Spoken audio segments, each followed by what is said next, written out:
And we're keeping a close eye on the radar this evening, as we've been doing all night long. Thunderstorms continue moving east of I-35. There are a few cells that are starting to develop right now south of Enid, south of Ponca City. And the way that the next 2.5 days will go, it's going to be nearly impossible for there to be a moment when we don't have any storms on the radar. While this severe thunderstorm warning is showing signs of coming down, it's been a slow decrease. Right now it's in western Pottawatomie County here. The storm is now moving out of Cleveland County. And so this is the same storm that went from Yukon across the OKC Metro into Pottawatomie County, dropped 2-inch size hail, lots and lots of damage with this storm, probably tree damage and roof damage. You can certainly count on that. And the storm is still dropping a hail core right now south of the Grand Casino out by Bethel Acres as it's moving down to the southeast. And so while Shawnee is technically not in the warning, Shawnee, you're definitely going to get this storm in here. We'll see if the storm is going to drop hail on Shawnee or if it ends up taking more of a southerly approach here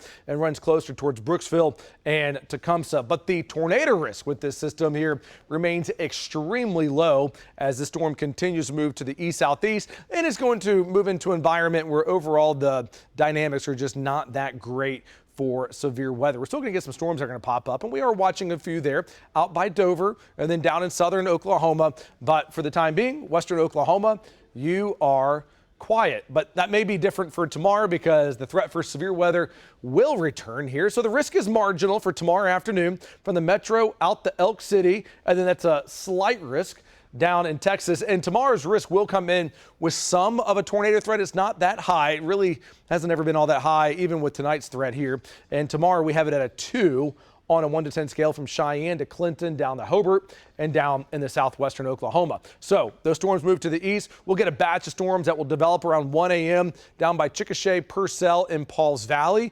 Those will move towards Seminole and Holdenville. Scattered storms going up in northern and northwestern Oklahoma. And then as the sun comes up tomorrow morning, we'll see quite a few non-severe storms out in western Oklahoma, but there will be heavy rain to start your day.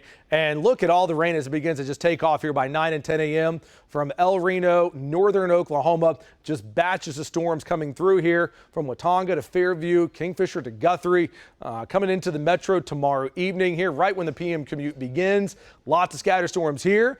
Scattered thunderstorms out by Elk City and Sayre. And look at the radar as we go towards tomorrow night. There's just going to be a lot of rain on it. Yes, there will be some severe weather threats that we're going to be watching closely for. Wind and a low tornado risk out across western Oklahoma. But the rain is coming down tomorrow night as we go into Saturday morning, a couple inches out of this. Now, one thing we're going to have to watch real closely waking up Saturday morning, the storm is still going to be spinning over Oklahoma. And while the instability won't be that high, it will be high enough that there'll be a threat for lightning from Norman up into northern Oklahoma, and lightning is not what we want to have here for OU and Ole Miss. Lightning would certainly delay the game, so hopefully we can keep lightning away from Cleveland County here, but there's an isolated storm chance.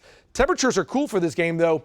In the 60s, much nicer weather there for OSU and Texas Tech and Lubbock. Temps in the 70s and 60s. So here's what we're looking ahead to. Outdoor plans will be impacted by storms, on and off storms, some dry hours, and we're wrapping this up late Saturday night. So still looking at 2 to 4 inches plus. There'll be some isolated 6-inch rain reports when all is said and done here, especially in parts of northern Oklahoma, 1 to 2 inches of rain out in western Oklahoma. So tomorrow highlighted in red because of the risk for severe weather.